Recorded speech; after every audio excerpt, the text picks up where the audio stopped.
चला तर आपण आज बनवणार आहेत रविवार स्पेशल झणझणीत असा मेनू, तो पण आमच्या गावरान पद्धतीने बरं का।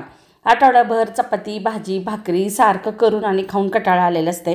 मग रविवारी काहीतरी वेगळं निराळं पोटभरीचं करावं असं वाटतंय। भरपूर भाज्या आलेल्या आहेत सध्या बाजारात का नाही, आणि त्या भाज्याचं काय काय करता येईल हा विचार केल्यानंतर सुचलेला हा पदार्थ आहे बरं का।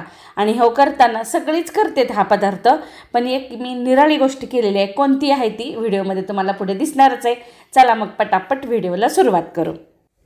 तर बटाटा, फ्लॉवर, कांदा, टमाटर आणि अर्धी वाटी घेतली बघा तुरीची डाळ, सगळं एकत्र घातलं।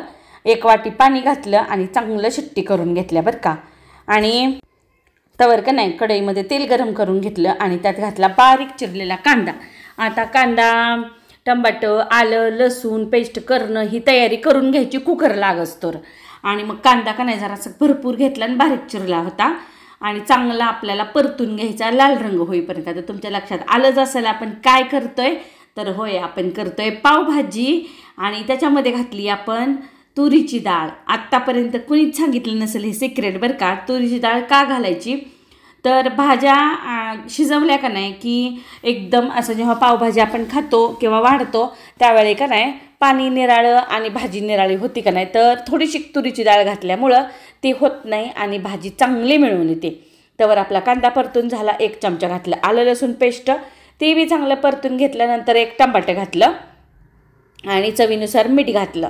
त्यानंतर बेडगी मिरची पावडर, लाल तिखट, पावभाजी मसाला, थोडीशी हळद आणि चवीचं लाल तिखट, म्हणजे कलरचं वेगळं आणि चवीचं वेगळं, ते घालून थोडंसं पाणी घालून सगळं परतायला ठेवलं बरं का। त्यावर आपल्या भाज्या बी शिजून झाल्या। भाज्या चांगल्या रवीनं घोटून घेतल्या, हटून घेतल्या, म्हणजे मऊसूत करून घेतला। आता ज्यांच्याकडे पावभाजी स्मॅशर आता घरोघरी असतातच त्यांनी केलं तरी बी चालतंय, पण आपण थोडं गावरान पद्धतीनं करतोय आणि मस्त असं रवीनं घोटल्यामुळं चांगली चव येते म्हणताना। लागल असं गरम पाणी घालायचं, गार पाणी कुठंसुद्धा घालायचं नाही बरं का आपल्याला, नाही तर चव बदलते। सगळं चांगलं घोटून घेतलं, आपली फोडणी मस्त तयार झाली हो का। आणि त्यात ती घोटलेली भाजी घालून घ्यायची आणि मस्त चांगलं मिक्स करायचं। आता लागलं तर पाणी इथं घालायचं नाही, पहिल्यांदाच पाणी घालायचं बरं का। भाजी एकदा उकळली की त्याच्यात एक बटरचा चांगला मोठा असा क्यूब घालायचा, 1-2 चमचे तूप घातलं तरी बी चालतंय बटर नसेल तर। आणि परत झाकण घालून एक दणदणीत अशी उकळी काढून घ्यायची। तुम्ही बघताल एकदम भन्नाट अशी आपली पावभाजी तयार झाली। तुमच्याकडे जर बीट असेल, बीट घातलं ना तरी पण रंग चांगला येतो बरं का, पण माझ्याकडे तितकंसं बीट नव्हतं त्यामुळं घातलं नाही।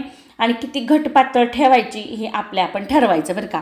हिरवीगार कोथिंबीर घालायची, झाली आपली मस्त झणझणीत गावरान पद्धतीची पावभाजी तयार। रविवारचा मेनू झक्कास झालेला आहे आपला बरं का।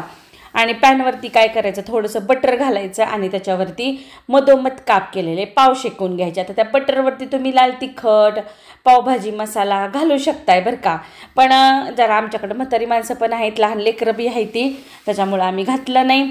मस्त चांगलं बटरवरती शेकून घेतलेले पाव, गरमागरम पावभाजी, एकदम भन्नाट असा बेत झालेला आहे आपला।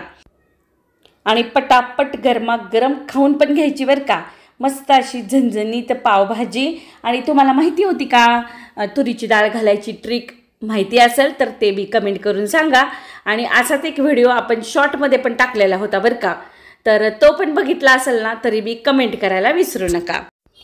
चला तर मग गरमागरम पावभाजीवर ताव मारून घेऊया। आणि तुम्ही काय करायचं, चॅनलला सबस्क्राईब करायचं आणि लाईक पण करायचं, कमेंट पण करायचं। चला माझा आणि माझ्या सुनबाईंचा सगळ्यांना नमस्कार।